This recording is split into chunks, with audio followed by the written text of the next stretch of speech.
Hi, welcome to day 39 of our Bible in a Year reading. We're in Exodus 28 and 29, and in today's reading, we are in more details, and these details are around Aaron and priesthood and consecration. And again, God is in these details. When you're just reading, it can feel overwhelming, but God is there in the details. And as I did some research today, I actually learned something new that really hit my heart. And that's the power of the Word of God. It is living and active. And as we spend time in His Word feeds us and teaches us. It is alive, and it's a way that He speaks to us. So what I learned today is about the ephod and the breastplate. On the ephod, the shoulders, there were two stones that had the 12 tribes' names engraved on them. And then on the breastplate were 12 stones that represented the 12 tribes of Israel. So when the priests were coming into the presence of the Lord, they were in effect carrying on their shoulders and close to their heart the 12 tribes they were representing before God.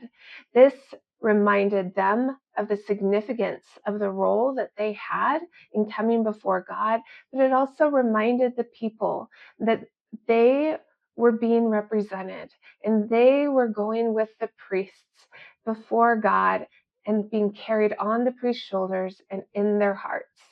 And then we see that on the breastplate were two tools used to discern God's will called the Urim and the Thummim. And these tools are important because guidance needs to come from God's presence, not from human understanding.